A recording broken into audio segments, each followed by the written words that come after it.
basic income, a powerful health intervention.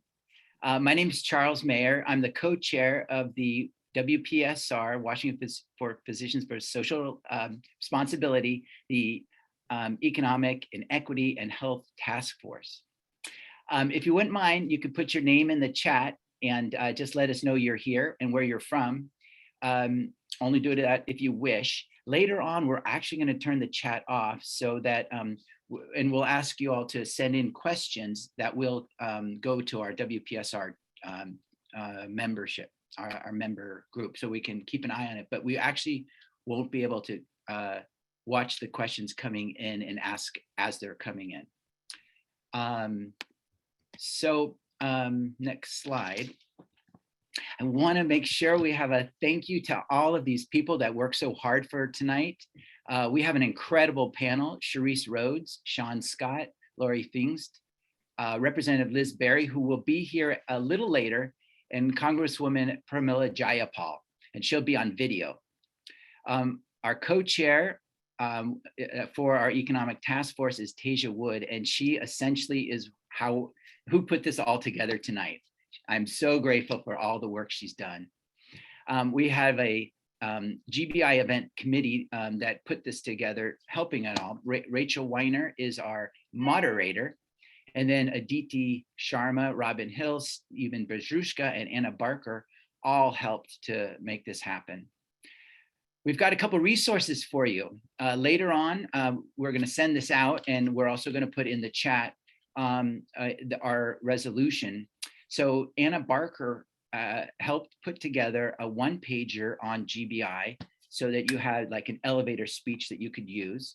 And we also have this a resolution that you can use for your organization. A lot of organizations pass resolutions once a year, and it's a template that's easy to use and we worked hard on.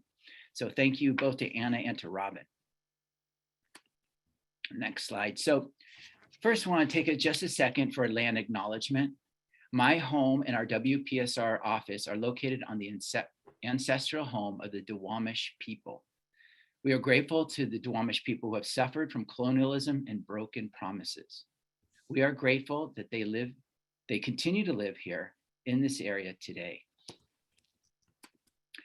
want to share just a quick visit that I had to the Hillbub Cultural Center, which is the Tulalip Tribe Center, which is near Marysville, a little north of Seattle.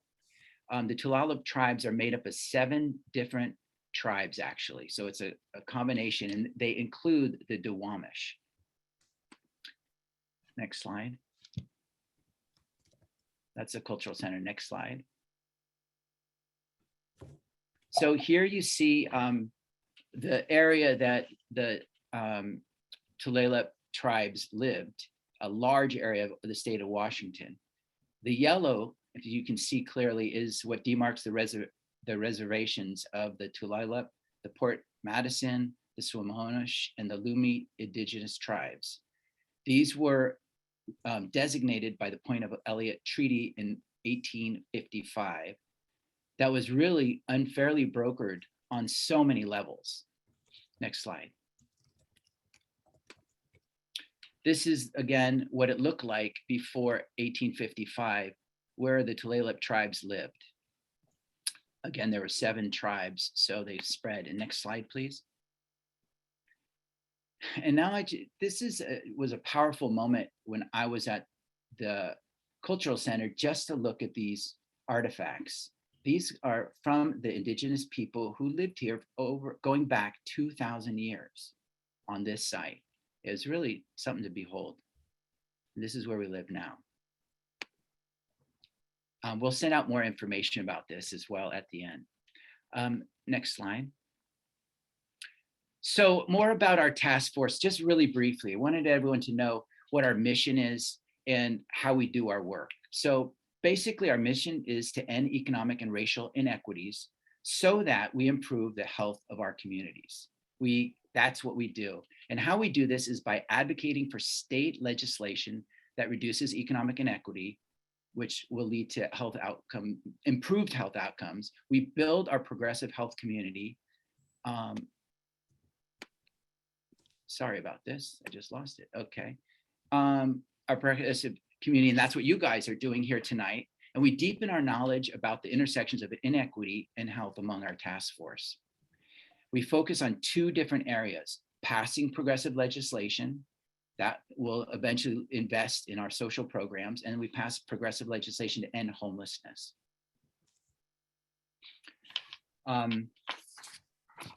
We know indisputably that the poverty and racism are the main drivers of health inequity in our country.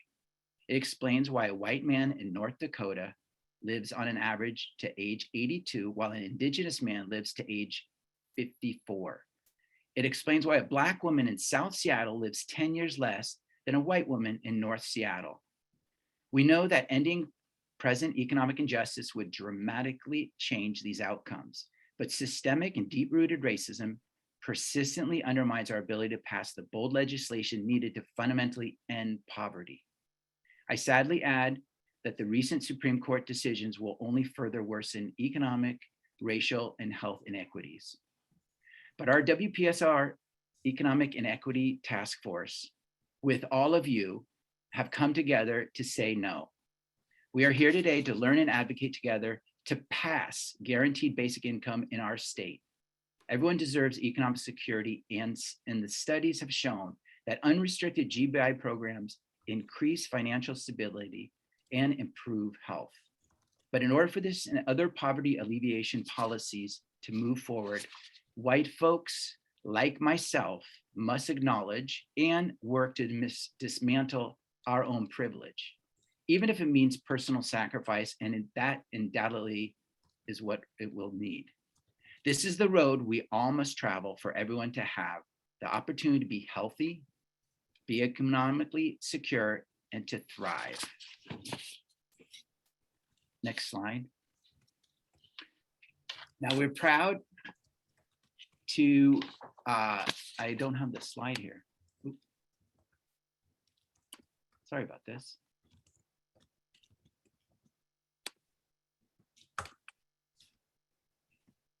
Well, I'll keep going. We are proud and honored tonight for Congresswoman Pramila Jayapal to share introductory remarks by video, which were taped 10 days ago. Elected in 2016, Congresswoman Jayapal is serving her third term in Congress, representing Washington's 7th district, which encompasses most of Seattle and surrounding areas. She is the first South Asian American woman elected to the U.S. House of Representatives. She is a member of the House Judiciary, the Education and Labor, and the Budget Committees. She is chair of the Congressional Progressive Caucus, which represents 40% of the entire Democratic caucus. Representative Jayapal has been a champion on addressing income inequality, such as the $15 minimum wage and collective bargaining rights for workers. She has authored legislation, including the, the ultra-millionaire tax and the Build Back Better legislation. Passing these types of laws is our goal and what we call on our task force, the real road to health. I proudly bring to you Representative Jayapal.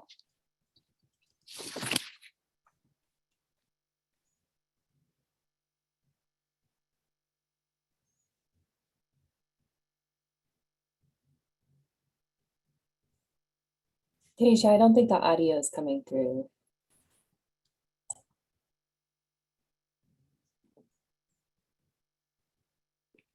Hi, folks. Riley, can you try starting the video again? You guys not hear it? Okay, let me try now. I'm Congresswoman Pramila Jayapal, and I'm proud to serve Washington's 7th Congressional District in the House of Representatives, where I also serve as chair of the Congressional Progressive Caucus. Thank you so much to the Washington Physicians for Social Responsibility for inviting me to share a few words with you today. And thank you for having this critically important conversation on the intersections of social justice and our healthcare system. So many of the health inequities in our country would be solved by prioritizing social justice and a fair economy that works for all.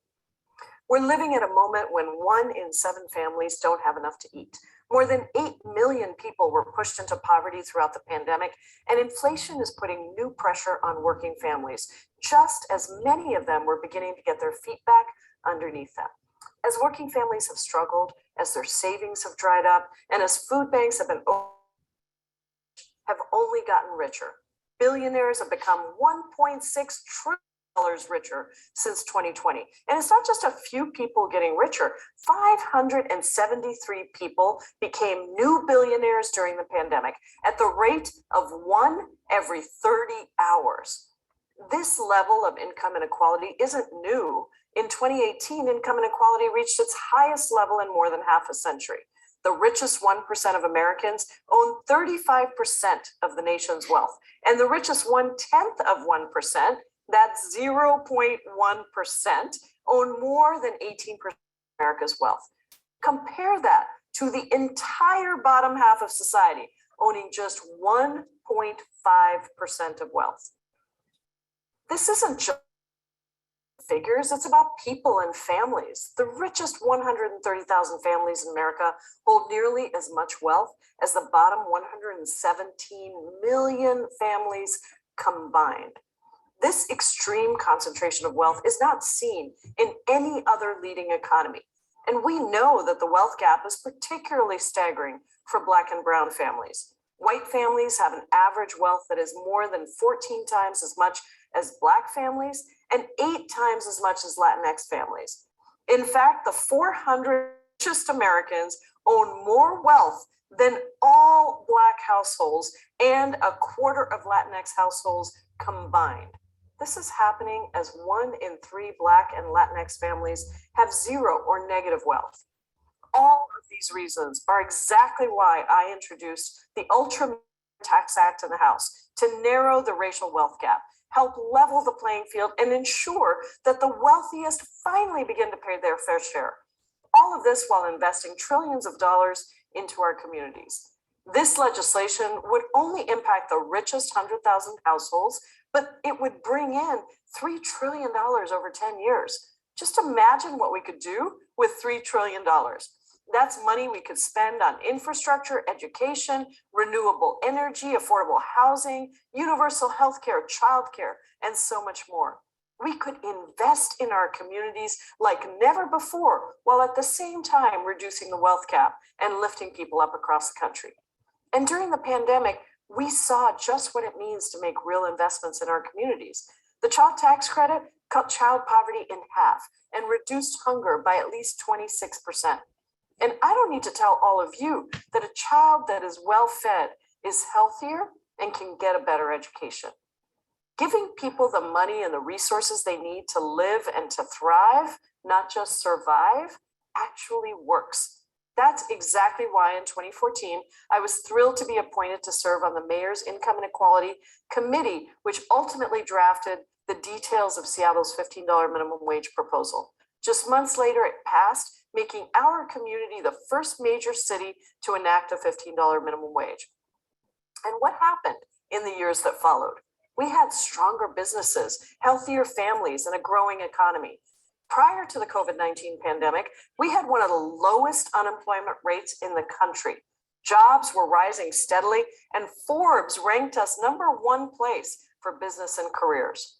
And dozens of states followed Washington's lead, which is why I know that our state is uniquely poised to inspire change throughout the country.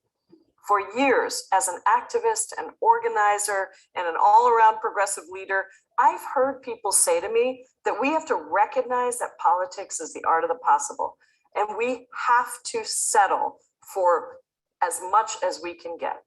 Well, here's what I have to say to that.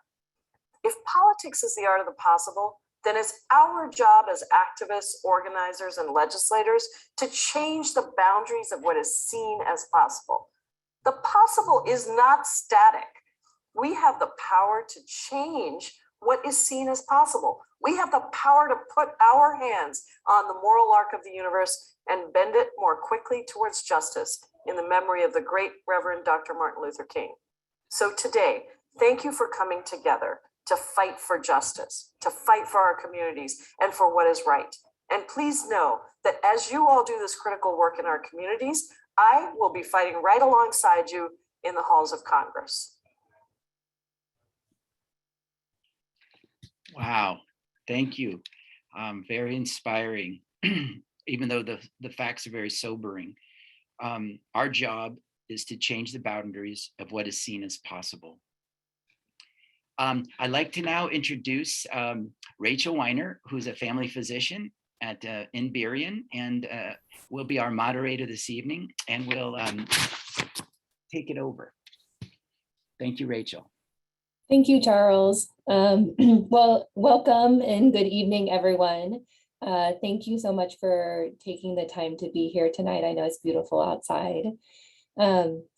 I imagine that many of you all here tonight may be healthcare workers like myself. As Representative Jayapal shared, this has been a tough past 3 years for so many. As healthcare workers, we have both navigated so much uncertainty. We have been witness to the ways that so many of our patients struggle to get by. And I know many of us are tired. And I just want to say again, how much I really appreciate each of you taking the time to be here. I'm a family physician, and a lot of my day-to-day work revolves around individual health. But I know that so much of what determines health has very little to do with what happens in my office, or even the behavior changes that patients make when they leave. Social determinants of health like housing and access to education are estimated to account for somewhere between 30 and 55% of health outcomes. Disparities in access to these resources create what social epidemiologist Nancy Krieger referred to as embodied inequality. Those social injustices show up in the health of the individual I'm caring for. And we also have reason to believe that these disparities will worsen if we don't intervene. Climate-related disasters disproportionately affect people of color and people living in poverty. And growing economic inequality has been linked to worse life expectancy and infant mortality. But truly, economic inequality and the resulting health disparities are not inevitable. They are a political choice. So tonight, we're going to be learning more about the idea of guaranteed basic income, which is the idea of giving a recurring monthly payment directly to households in needs. And I just want to say this is not a radical idea. It was tried for almost a decade in Seattle in the 1970s. And as Charles referred to earlier, past studies have shown improved birth outcomes, housing security, and educational attainment. So we're going to be learning tonight from our panels a little bit more about what guaranteed basic income is and what that might look like in Washington State. And so I just want to share appreciation for all of the speakers who have been gracious enough to share their time and expertise with us. And I just want to give a brief introduction to the panel. So first I want to introduce Cherise Rhodes. So Cherise Rhodes is a longtime parent advocate and community leader in Washington State. Cherise believes in modeling the change she hopes to see for future generations through active engagement in issues like addressing the opportunity gap and expanding access to early learning for all. Among many other roles, she has served as parent ambassador for Head Start, been a member of Governor Inslee's Poverty Reduction Workgroup Steering Committee, and served on the Guaranteed Basic Income Steering Committee, which helps support the Washington Guaranteed Basic Income Feasibility Study that we'll learn more about tonight. Representative Liz Berry, who I think will be joining us shortly, is the state representative for Washington's 36th legislative district. She has a long-term investment in progressive politics and is a passionate advocate in the legislature for working families, combating climate change, and building safe and equitable infrastructure. She is also a lifelong champion for women in leadership and reproductive justice. Representative Berry is committed to policy change that would lift families out of poverty, and last year she introduced a guaranteed basic income bill during the legislative session. Sean Scott has been a consistent, strong voice for progressive politics in Seattle and an advocate for housing, climate, and labor policy. Sean is also a writer and organizer. He's a member of Seattle Democratic Socialist of America, an executive council member for the Union Campaign Workers Guild, and the former Washington State Field Director for Bernie Sanders 2020. Sean is currently the Policy and Field Campaign Manager for the Statewide Poverty Action Network. He works with their advocacy and field teams to build power and community support for policies that alleviate the root causes of economic disenfranchisement. And last but not least, Dr. Lori Pfingst. Dr. Pfingst is a research scientist and lifelong advocate for social and economic justice. She is a national expert on child and family well-being, whose body of work has spanned across issues including poverty, income inequality, labor markets, and early learning. She is also a storyteller and author who uses the power of data paired with community voices to foster long-term systems-level change. Dr. Lori Pfingst is currently the Senior Director in Washington State's Department of Social and Health Services, leading our state's nationally recognized economic justice efforts. So with that being said, I'll turn it over to Dr. Pfingst, who's going to start us out by sharing more on the Washington Guaranteed Basic Income Feasibility Study. Great. Thank you so much, Rachel. Can you hear me and see my screen? Wonderful. Well, it is a privilege to be here this evening. My name is Lori Pfingst. I am a Senior Director at ESHS and also had the distinct privilege of facilitating Governor Inslee's Poverty Reduction Work Group. And tonight, I am absolutely thrilled. This is the first time we are doing a presentation on the findings from, or the recommendations from the Basic Income Feasibility Study for Washington State. And I'm going to give some background on the study itself and the origins of where this idea emerged, and go into the details of what the study has in it. And it's just an honor to share it with you, and we're looking forward to sharing it more after this evening. So I do want to connect this to the 10-year plan to dismantle poverty in Washington.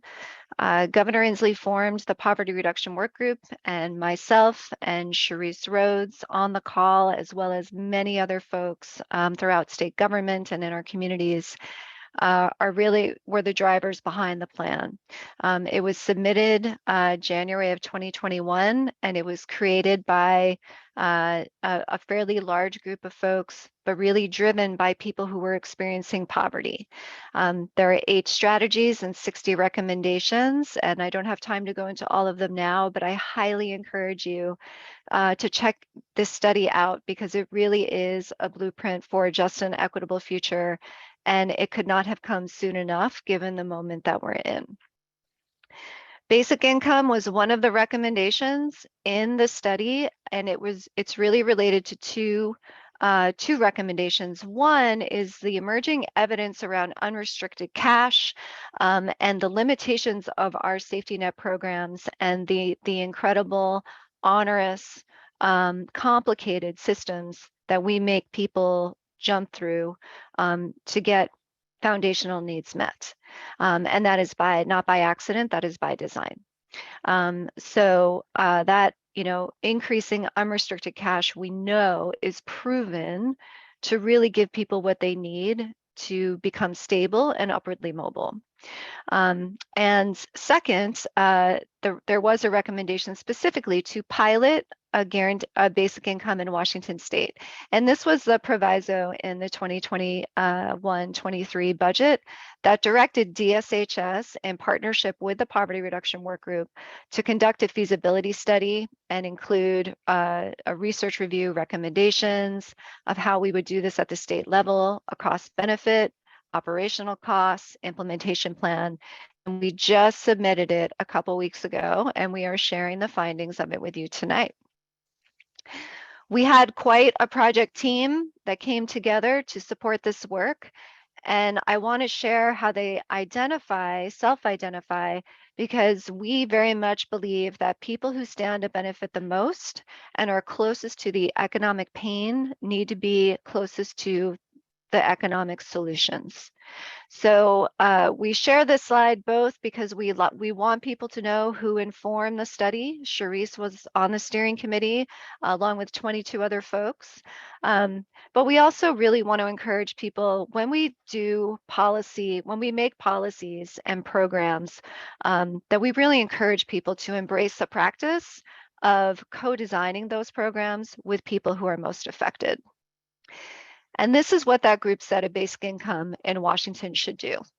It should honor the dignity of human beings by ensuring their foundational needs are met and pathways to self-determination are abundant.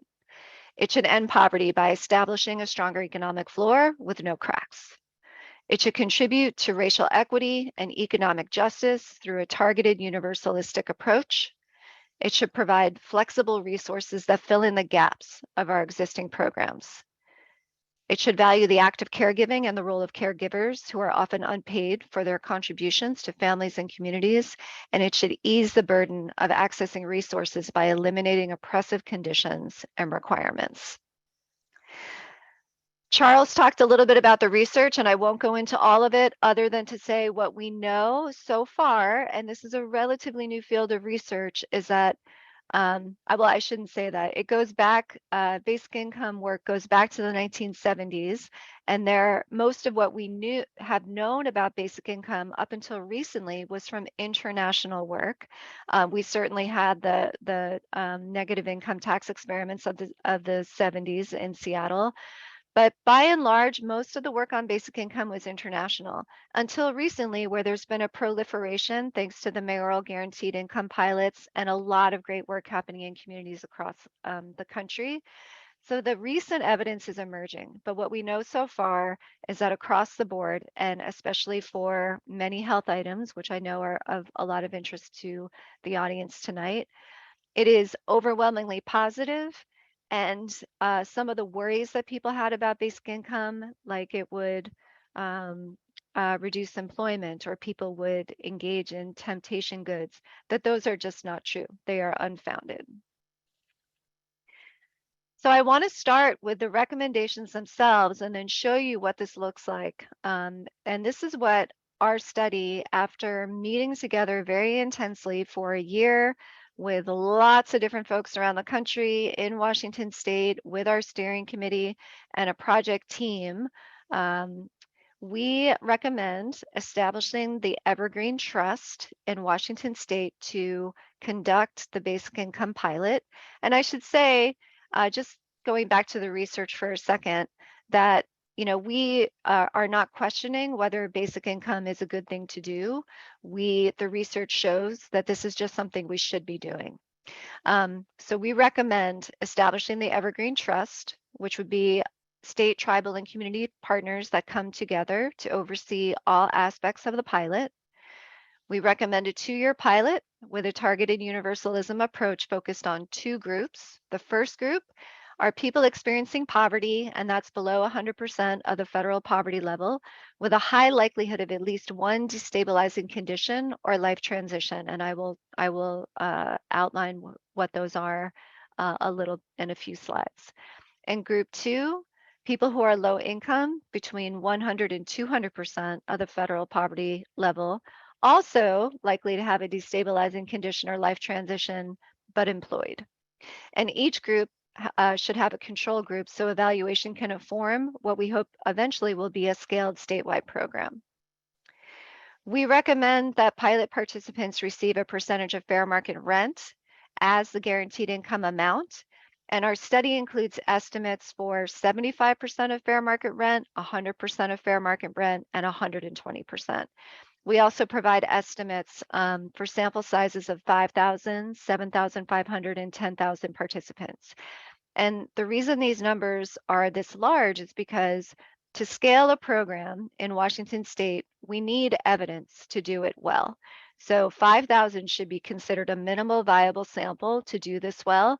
10,000 would be more of an ideal sample to detect the effects that we would like to evaluate.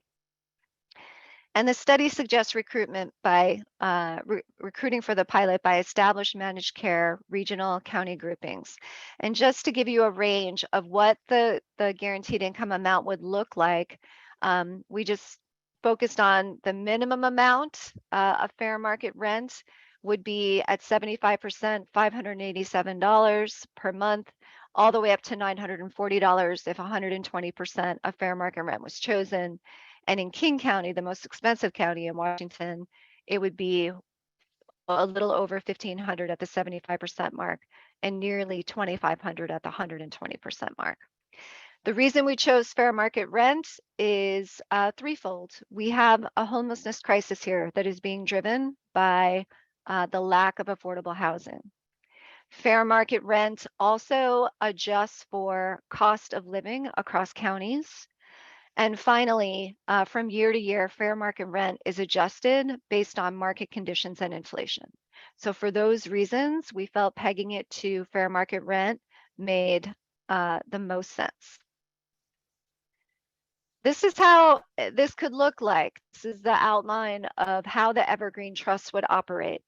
There are people experiencing poverty or destabilizing transition or condition in those two groups would work with the Evergreen Trust, again, that public-private partnership. That public-private partnership would offer multiple eligibility and enrollment pathways. We've learned a lot from local pilots, and we've integrated those findings into how we would scale this on a state level. So income verification and how we would bring people into the system at point of exit or entry. You know, having multiple pathways is very important for ease of access. We would collect data along the way for evaluation purposes. And when it comes to cash dispersion, there are many apps on the market that are working with the local pilots to get money into people's hands, whether they're banked or unbanked, and in a way that meets them where they're at.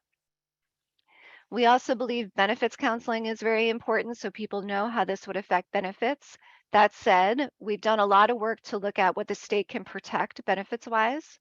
And we think we can protect many benefits, but some are a little trickier, especially those that are federally funded.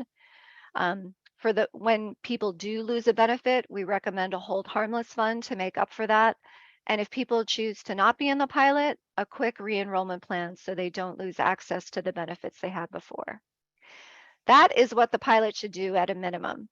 If people desire, and this should not be a requirement because that would violate what basic income is, which is unrestricted and unconditional, but if people desire wraparound services to be connected to along the way should be offered, and we would ask people to do an annual check-in.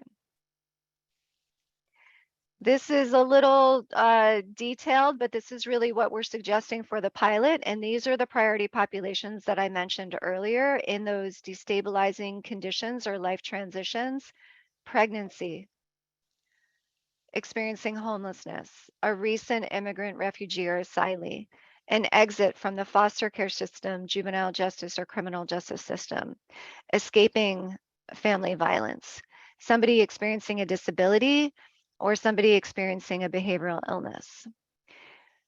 We recommend that we work through the partnership to recruit folks, again, through those regional county groupings, and you see them here, and they would go into group 1 or group 2 based upon their income.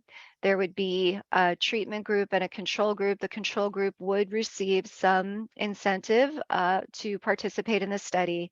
And we would collect data, both quantitative and qualitative data, as well as stories in these areas of well-being at a minimum, because we know these 3 areas of well-being are what people really need, not just to be economically stable, but to be upwardly mobile.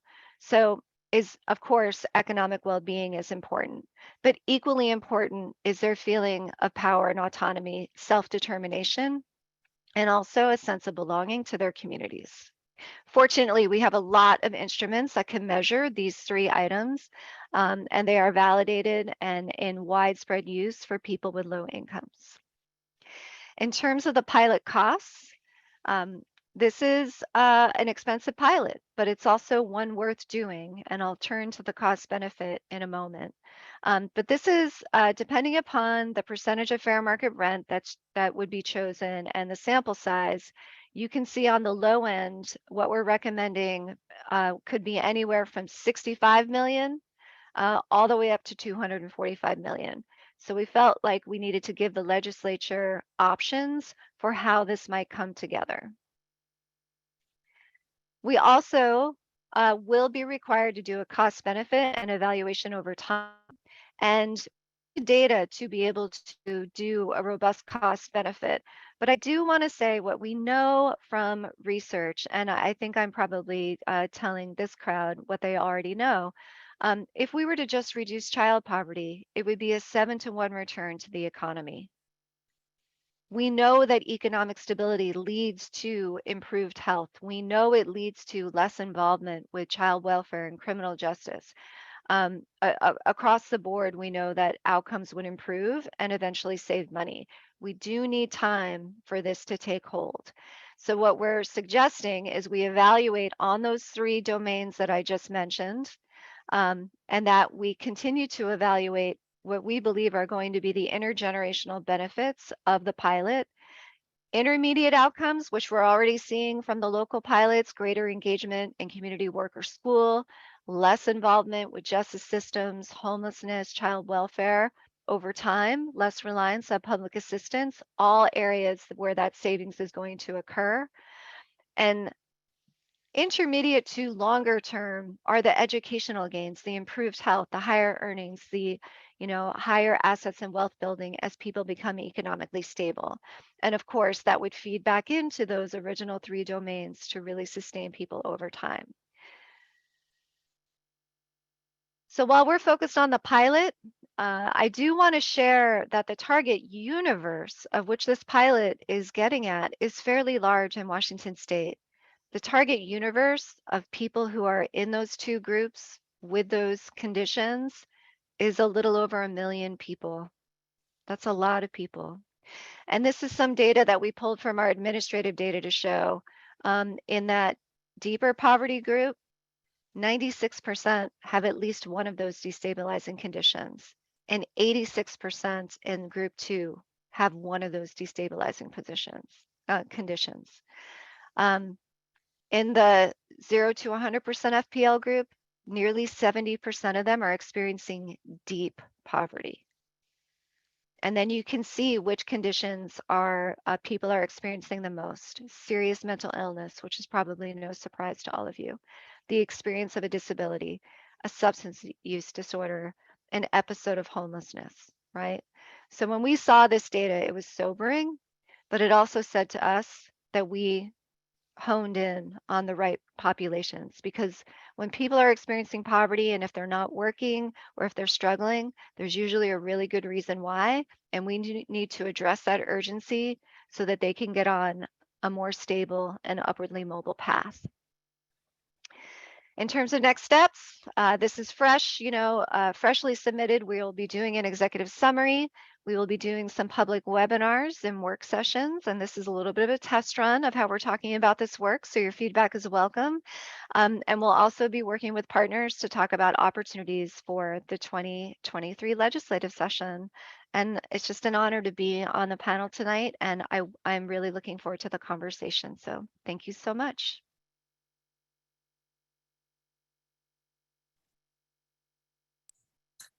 Well, thank you.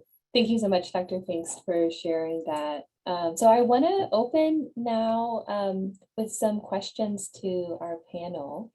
And I wanted to direct my first question to Charisse and Sean Scott. I don't think Representative Berry is with us yet.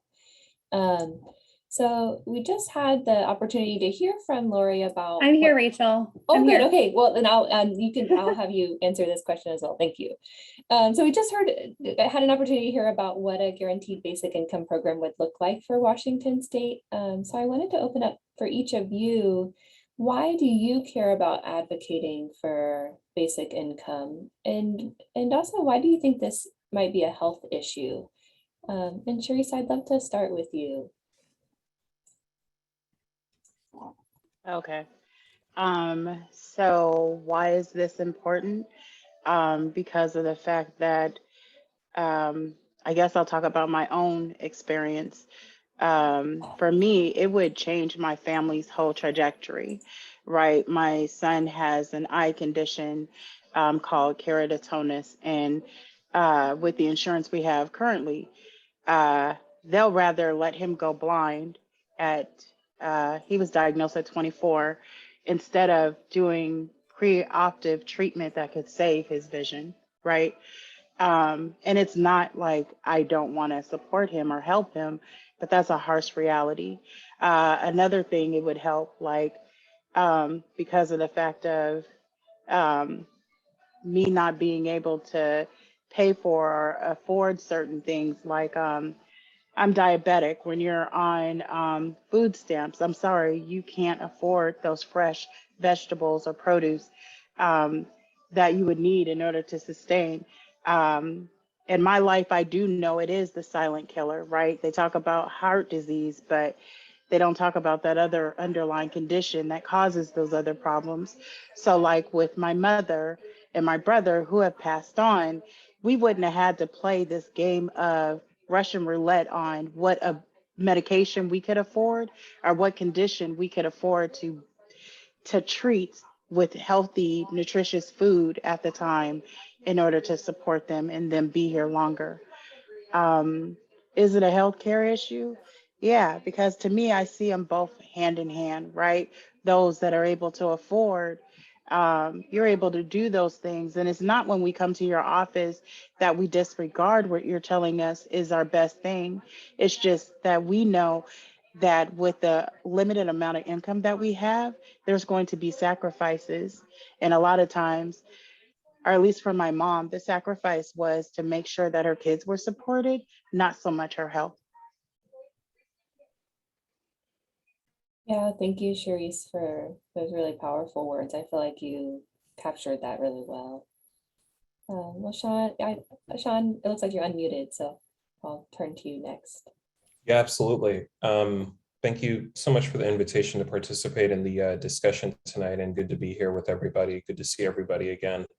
The first question, why do I care about GBI? I feel like I grew up as somebody who was born in 1984 with a generation's worth of stereotypes of what it meant to be on public assistance of any kind, except for the kind that major corporations in the state and the country have enjoyed for many decades without anybody batting an eye.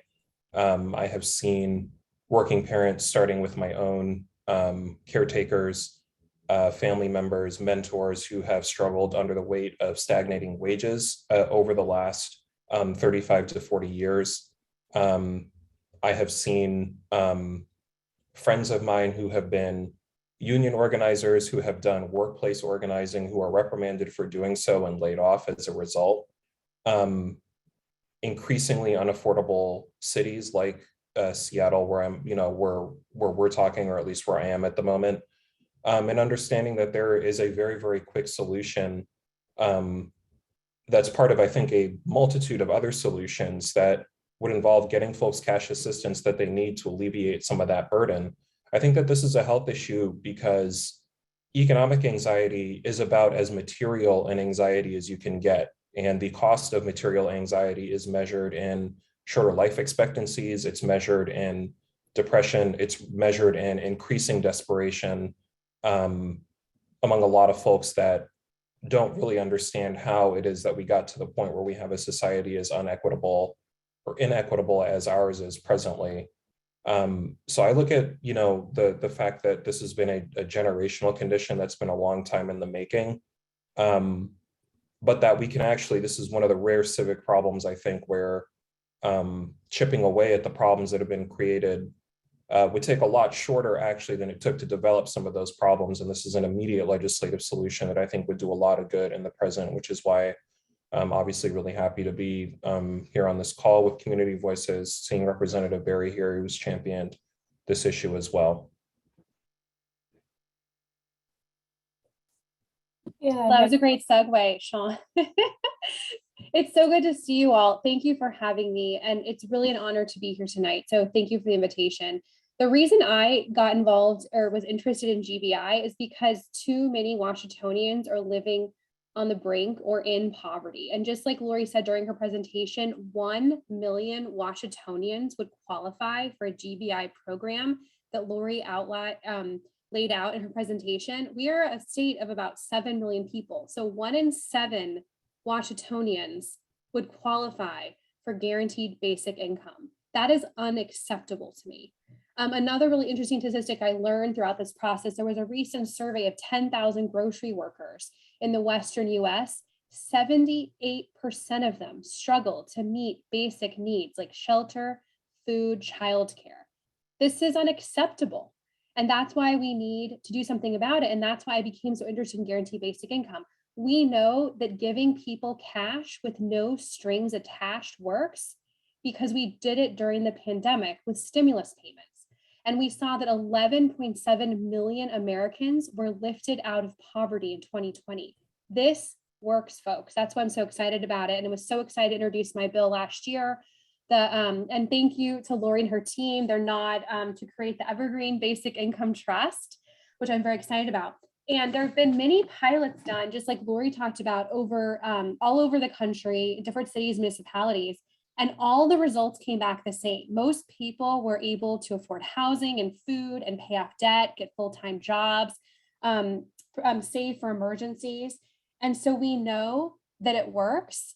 And so I believe that it will work if we do it here in Washington. So I'm very excited about this concept. I'm very excited about the pilot that Lori and her team study they conducted. I intend to turn that pilot study into another bill in 2023, building off our great work from the last legislative session.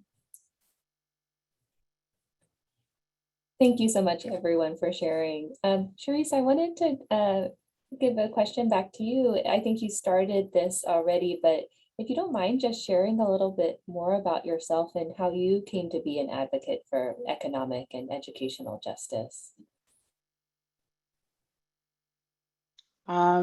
So to be straight forward for my babies and people who know me, I may have given birth to 2, but I've given birth to many from my heart. So like any kid that I interact with, and I don't know, like you can't unhear or unsee what you've seen. So it started off with my son with the educational piece because of the fact that he lost his father at 4, and when he went into the K through 12 system,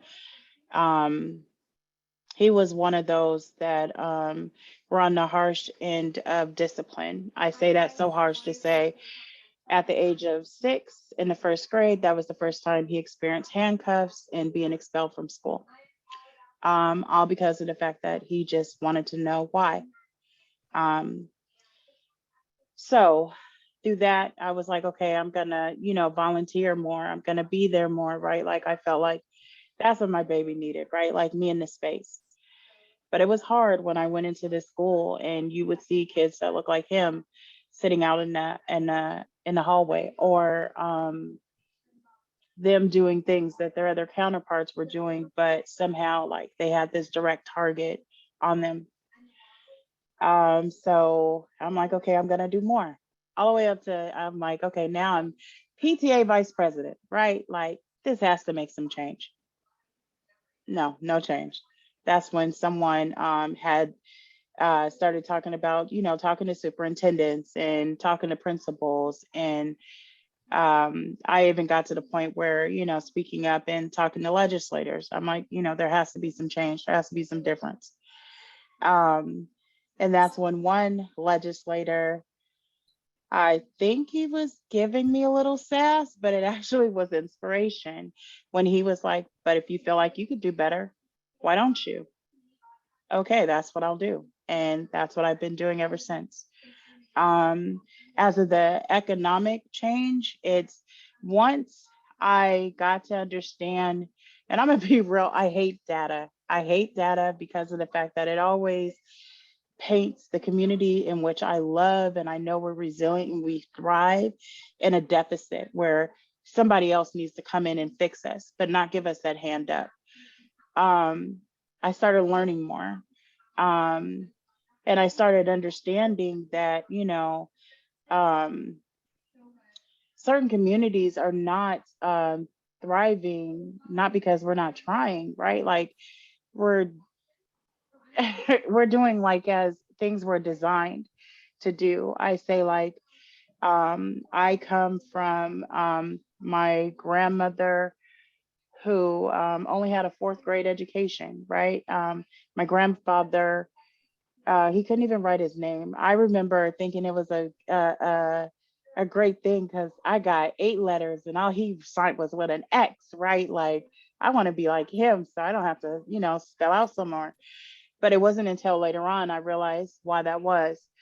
But it also, when I was younger, like even though you don't have a lot, like when your lights came off or were turned off, it was like, okay, we're camping at home, right? Inside the house. Or when letters came in, okay, I'm going to help my granddaddy by reading him the letter. Like I felt like it was a sense of pride.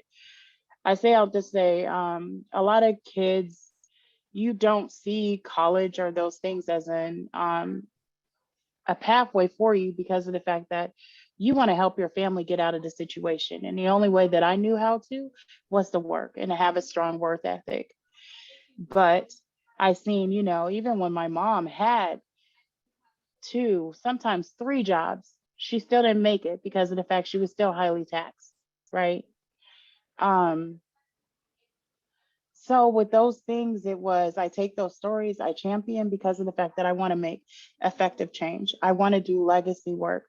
I want my grandmother's sacrifice, even when she worked, for years at the University of Washington, and her homage to me was, if you could show you have good work ethic, you can work here too, but not seeing that I could have also been a student, right?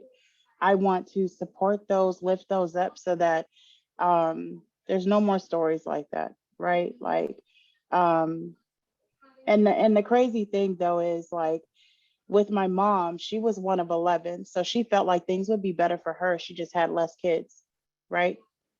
She did, had 4 kids, still barely made it, right? I had that same mind frame when I end up having kids. I'm like, okay, not gonna do that. I see how hard it was before. Only had 2, still same struggles. During the pandemic, I almost became homeless because of the fact that another thing that people don't understand is sometimes when you do better, that there's that income cliff. So that support that you would have once had, you end up losing. And for years, like I would turn down getting promotions or getting extra money, even though like it's, and I know they probably thought I was crazy, but I knew like there was going to be a sacrifice, and what I going to be able to afford those sacrifices. So I would say like I was pushed into this. This is why I do what I do, because of the fact that I am trying to continue to elevate my grandmother's story, my mother's story, my brother's story, because of the fact that these things shouldn't happen, and they continue to happen, and they're not happening, it's by design, right? Like, and I didn't choose my color. I didn't choose like how I came into this world, but what I am going to choose is speaking up so that it stops and it no longer continues to keep happening. And I also want to say, I thank you guys all for being here. But I also want to thank you for what you have yet to do. Because when I come to these places and I take that time away from my babies, it is because of the fact of not for lip service. It is because I hope I inspire someone within this space to do the right thing, right? I'm worth it. My babies are worth it. My grandmother was worth it, right? Just take those stories along with you, please.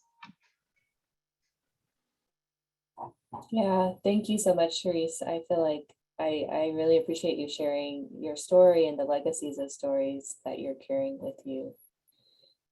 Well, Representative Barry, that's hard to follow, but I want to turn a question to you. So you were excited, we're excited that you introduced HB 2009 in the 2022 legislative session, which would have implemented a statewide targeted GBI program.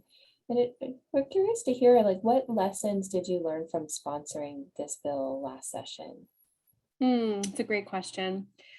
I learned that we have a lot of work to do around education and socializing the concept.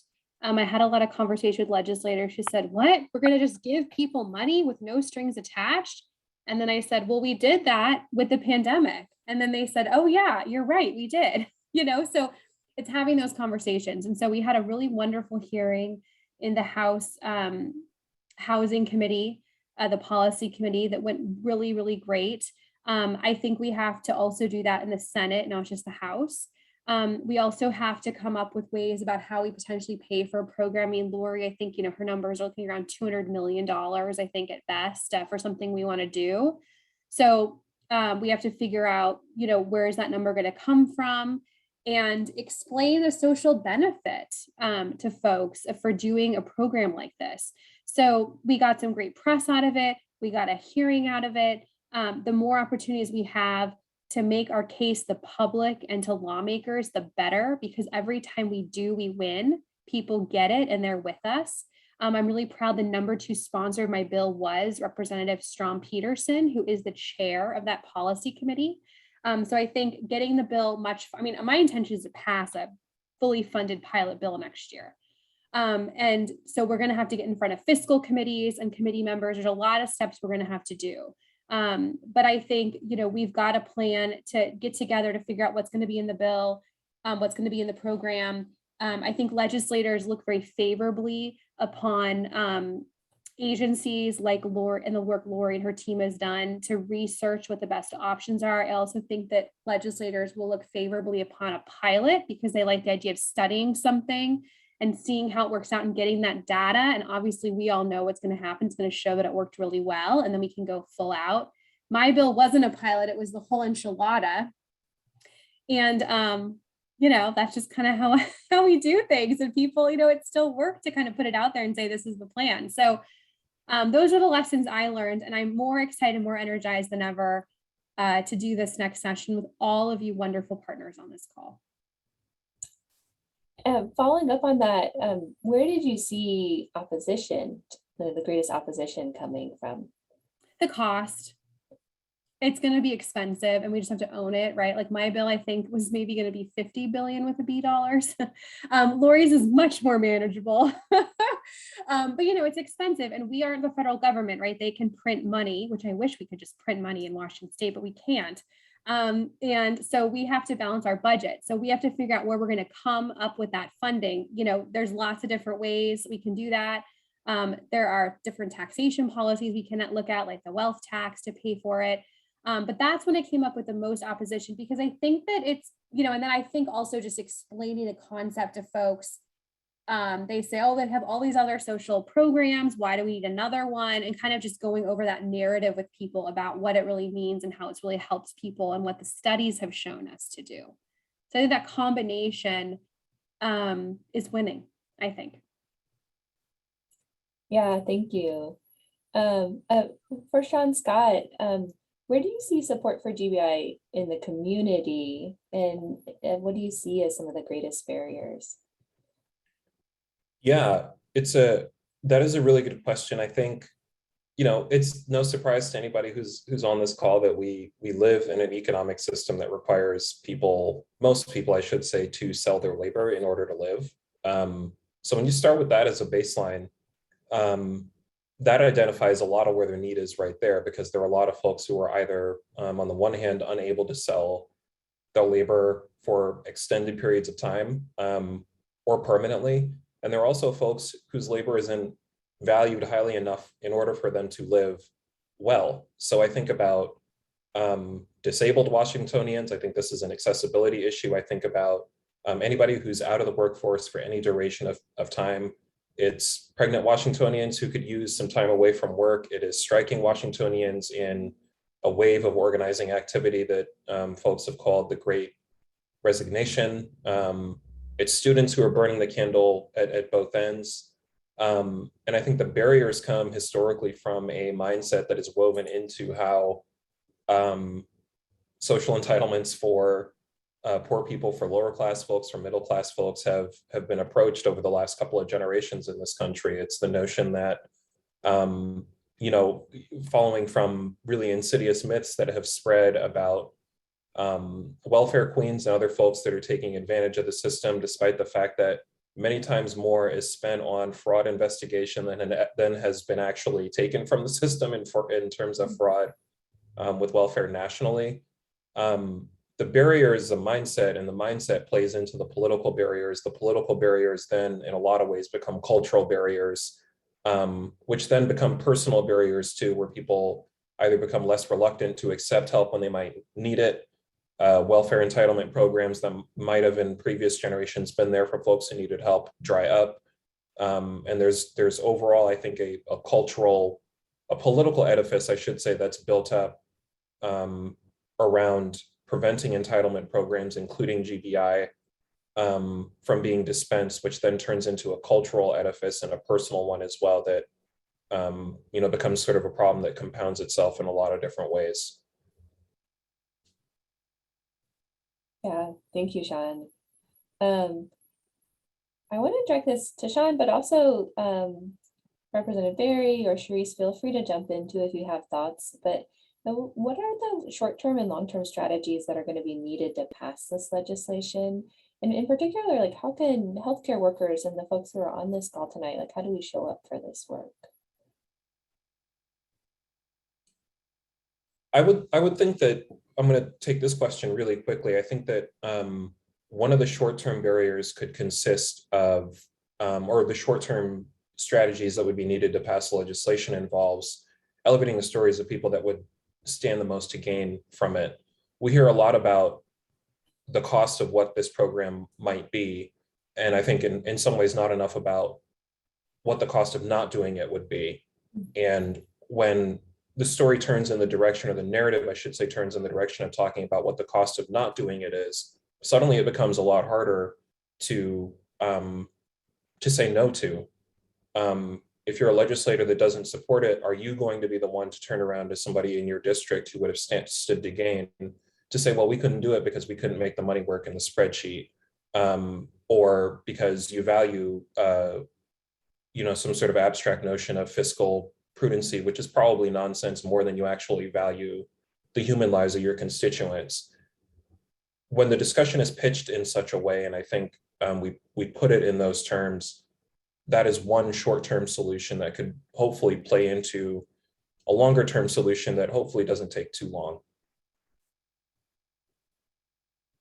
John said that so brilliantly. I mean, I would say as many of you on this call who can organize around the need for GBI, explain why it's important to you, and then activate your lawmakers to tell them, and is the best. Because when legislators hear from people in their community that this is important, it gives them kind of a double take. What I'm worried about, it was funded through a budget proviso a couple years ago that was, you know, buried in a very, very big budget bill. So everyone voted, you know, most people, a lot of people, I should say, a lot of lawmakers voted to fund this pilot study, but they probably don't really know they did. And so I think sort of re-engaging with them about what it is that they funded. It's always a good thing to do a pilot study. We're taking all the steps that make a lot of sense. We're hopefully going to write a bill that the agency can get behind and, you know, come in and say good things about. Lori, you know, and then we kind of work as this team effort together.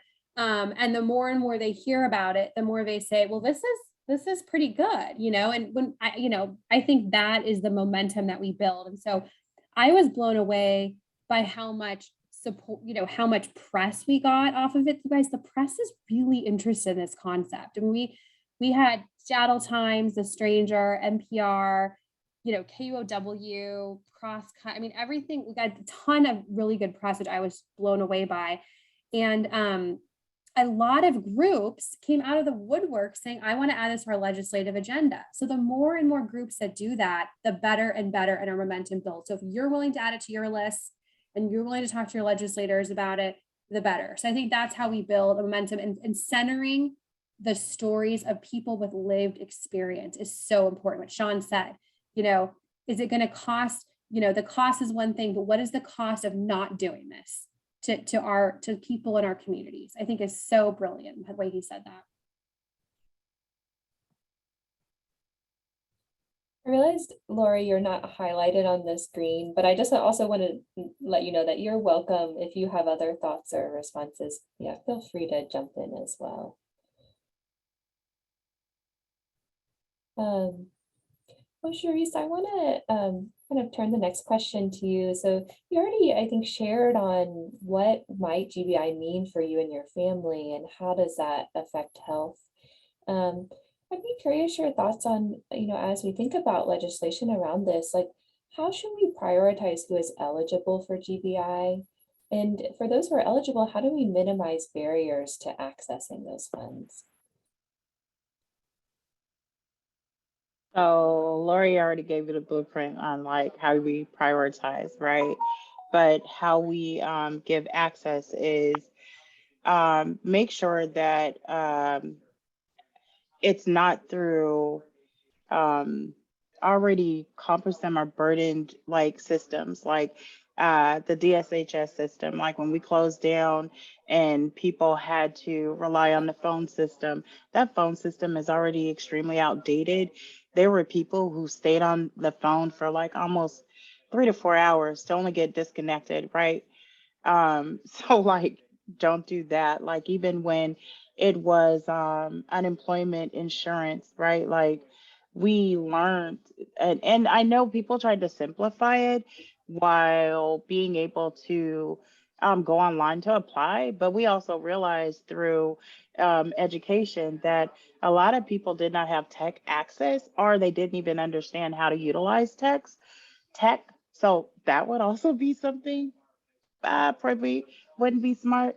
I do know that using community connectors, our trusted people and our trusted organizations or agencies within the community, that worked, especially like when it was the rental assistance, right? Like people are a little more trusting to listen to that than when they got the letter for the child's tax credit from the IRS office, right? Like, I don't know, right? Like, so I think like thinking kind of forward that way, that would be helpful. And then not have this like rolling clock, like even with the rental assistance, there were organizations that didn't even have enough time to get to capacity to start being able to push through those applications.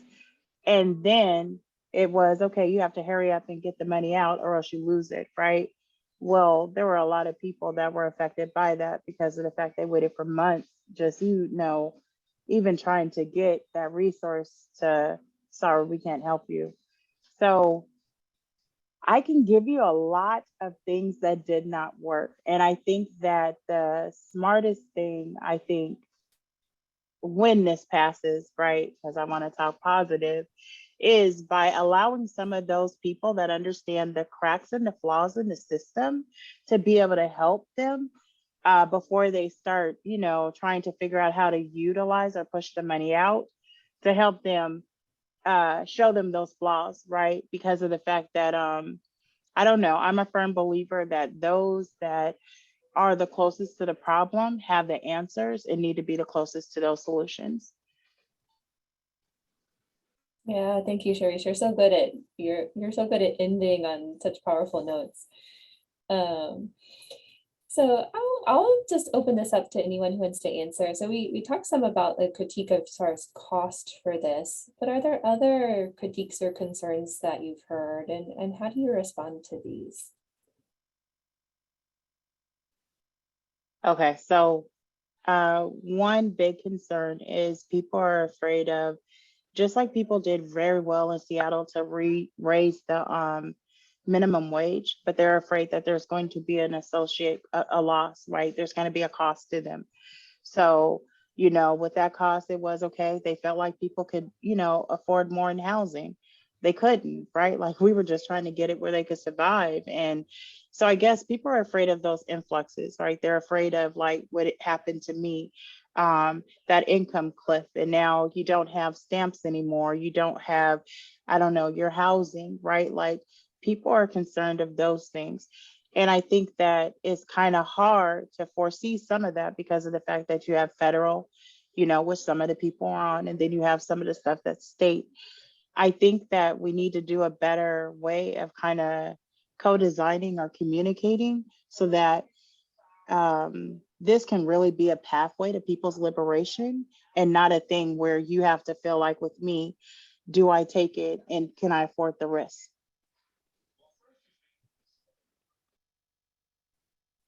I would say that, and Sharice, I think that's really, really great framing. I think that the opposition that I have seen personally to this issue, and fortunately over the last, I want to say 5 or 6 years, we've actually had an opportunity to see a lot of the critiques of the issue because it's been tried in a lot of places. It's been tried in, there are states that are currently doing it, major metropolitan areas that are doing it. And I think you could kind of broadly summarize the opposition into one of two camps: the folks that would say it's either too much, or people who would say it's too little. For people that say it's too much, it's a lot of the concerns that Sharice brought up, right? That suddenly with a, in essence, a kind of personal subsidy of GBI, landlords would see that and understand that there's a certain subset of the population that has now access to $1,100 or whatever the amount would be per month. And lo and behold, your rent goes up by that amount. And the response to that is to say, well, if you want to also advocate for renters' rights too, that's also on the table. You don't have to only care about GBI. If you want to also care about renter protections and making sure the cost of education stays affordable, that's perfectly on the table as well. For the folks that I think would say it's not enough, you have to look at, I think, how a lot of social movements build and ripple over time, and that I think sometimes moderate gains or smaller gains that are secured in one generation or in 1 year or in one legislative session could subsequent to that become much bigger gains. We would not be having, as flawed as Obamacare was as a program, it's a lot harder to get from whatever it was that we had before Obamacare to universal healthcare than it is to get from Obamacare to universal healthcare, right?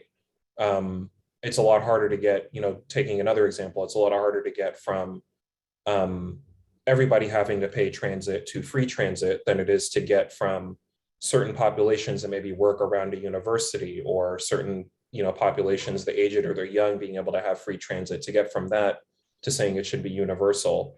So legislative progress, I think, is an endurance sport that rewards people that stick with the process over time and over disappointments, over failures in one instance that later on become wins. And so that's one of the reasons that I think that this is such a great program as a pilot, in that I think it could be really a springboard for changing the way that people think about how to make a way economically in the state, and hopefully that being an example that resonates beyond. And just to build on what Sharice and Sean are saying, which is so spot on. I think as we have done the study, we did look at, a wide range of viewpoints and research on basic income, and the things that we have heard from folks, concern over, all of a sudden it's going to be a disincentive to work, or people are going to spend their money on those temptation goods. And those are myths that are the same myths that are underwriting the inherently unjust and inequitable system that we have right now. And those myths exist to reinforce the status quo. So, the research shows that those myths are not true. We know from a lot of the local pilots that in fact people end up working, they end up getting on a career pathway. They end up working more than they were before, simply because they have stability, and when you are experiencing poverty, we know this from the brain science, that it's not that people can't plan, or it's not that they're very capable of stretching a dollar, or they can't contribute. It's that when you are experiencing poverty, you know, you have the things that are on your mind are feeding your babies, feeding yourself, making sure that you have enough to get through the month, maybe through the day or the week. And that's where your mind is. If we can alleviate what we do to folks, and getting them assistance, if we can alleviate that time tax we put people through and these onerous hoops we make them jump through just to have the dignity of having their foundational needs met, they will be able to get on a pathway to stability and mobility. So I think the more we get into the discussion, the more we have the opportunity to, I think, shape a narrative and really address, I think, what is the key issue, which is inequality.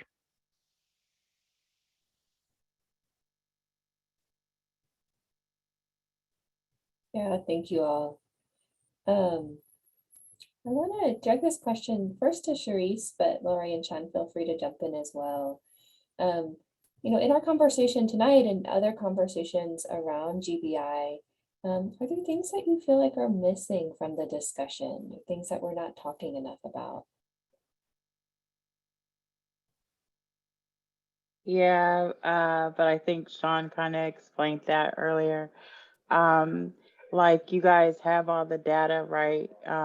But I feel like there's not enough connecting those personal stories like myself on who that would look like, right? That you would be able to support.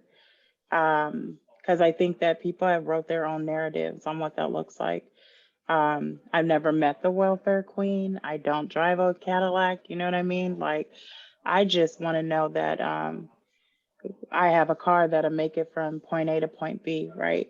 I think that he brought up a brilliant thing, right? Like, just, I don't know, like, being able to have a way where we can connect those personal stories. And with you guys being doctors, and I don't know like where you guys practice at, you guys probably already know a whole laundry list of personal stories. And if I go down there and I testify, right, just imagine how much more powerful that'd be with someone else who's not directly impacted, but you could see, right, like how this would help people that you service even more stronger. So I'm hoping that, what's missing is not enough talking about us aligning in order to do this together. Yeah, thank you, Charisse. I feel like it's so important to name that, like, as healthcare workers, we have the honor of hearing so many stories, and I think that's also a responsibility too. Like I said, I'm not looking for you guys to look at me as your babies, right? But you can't unhear what you heard, right?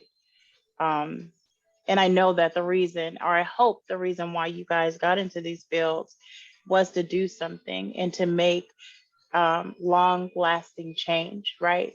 This is one part of it, right? And I know like it's taking yourself outside of your office, but I don't know. I had a doctor who did that for me, right? And I'm going to tell you, when she did that for me, it was hard for me to leave that office, right? Because of the fact that I felt like she really wanted the best for me and also my family.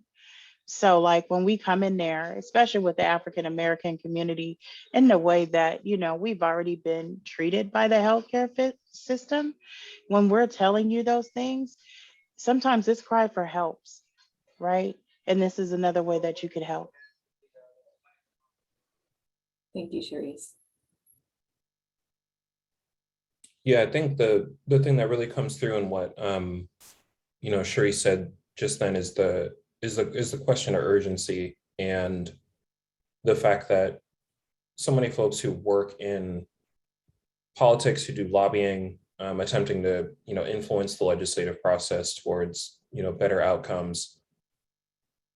Oftentimes, I think we are permitted in thinking about this issue and others as administrative questions and not as existential ones this is really, I think, the difference between, it's not really a dollars and cents question. I think it has a lot to do with life and death. There are going to be people that are going to have lives that are made immeasurably harder as economic straits get worse as a result of an inflation, as a result of recession, as a result of subsequent pandemics, as a result of rising healthcare costs. And there's really no reason, especially in a state as rich as Washington, which has historically really functioned in a lot of ways as a tax haven for folks who want to come here, park wealth, or generate huge sums of it without having to give anything back because of the way that our tax code is structured. That can be, measured in real life and health outcomes that are avoidable. It doesn't have to be the way that it has been. So I think the urgency question is the one thing that I would say has been, present company excluded, of course, not part of the general conversation around what's the point of even having a government if you're not going to, try to wield the collective social contract in the direction of making people who are part of it better.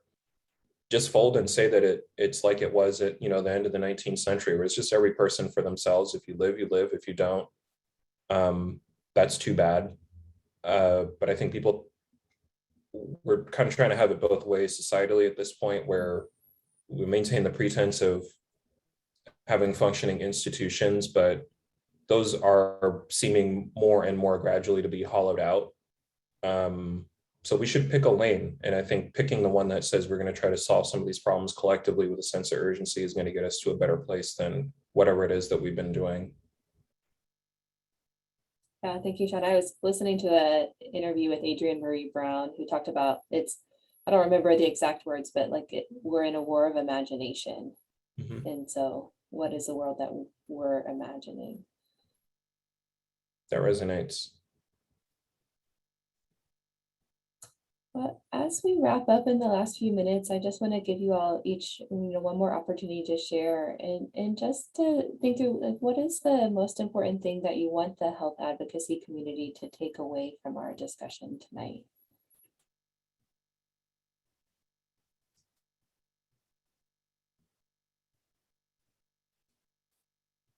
I will start. So, I'm a sociologist by training, and my focus was sociology of health and illness. So, these conversations resonate so strongly from both, my professional experience, but also my personal experiences growing up with a parent who had significant mental health issues, and how the system failed her and how the system failed us as a family. So these are really deeply connected, both, for personal reasons and professional reasons. And, the more people are willing to step up and talk about these issues, like Sharice was saying, you all hear stories every day. And I will say for certain, when I am sitting in a position and talking to people about policy, and I have, Sharice and her colleagues next to me, it is powerful, because it becomes much harder to judge people when they're sharing their personal experience and you have to look them in the eye. It becomes much harder to question the legitimacy of what you're saying. But when you also have folks from the outside who know the research, and you see it every day as doctors, and you are also there reinforcing those messages and using, the voice of your network, the more people that can be talking, because we're just talking facts. It's like the amount of time I am asked to produce evidence and data and facts. I've spent a career doing that. And we've got all of it. We've got the facts, we've got personal stories, we've got, lived experience. I mean, we need to be talking more, as Sean said earlier, about the cost of not doing this. What is it costing us right now? And that reimagined world, what does that look like? That looks like joy. So the more that, as Cherie said, we can align and together toward that future, that's the opportunity that we have right now.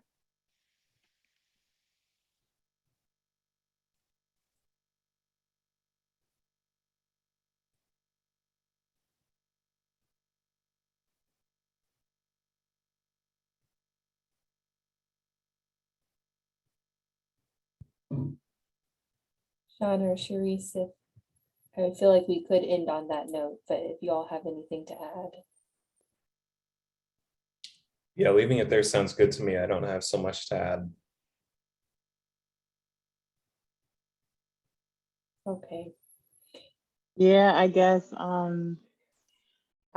I will add in a way that makes sense as my community, and hopefully, as you guys then heard a lot about me, now I look at you as my community, right? And I need you guys to show up and help me show out.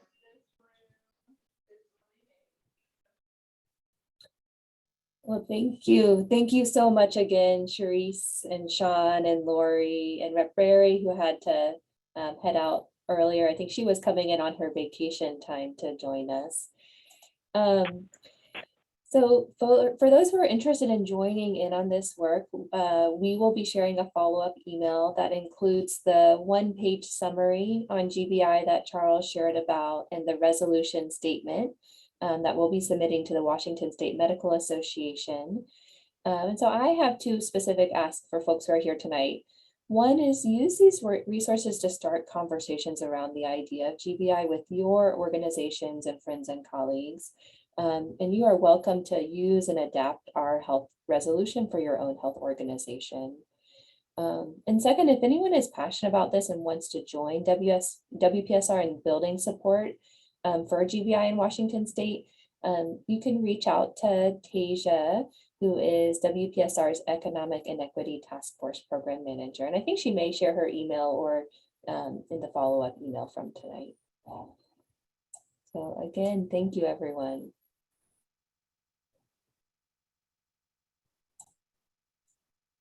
Thank you. Excellent. Thank you so much. Yep, thank you. Thank you all. Thanks for moderating, Rachel. It's really Yeah. inspiring. I was glad to be able to join by phone this time. I'm glad that finally worked out. Good night, everybody. Good night. Thank you Good all. night, everyone. Thank you. Night. Good night, Sharice. So nice to Night. meet you. Good night. Nice to meet you too.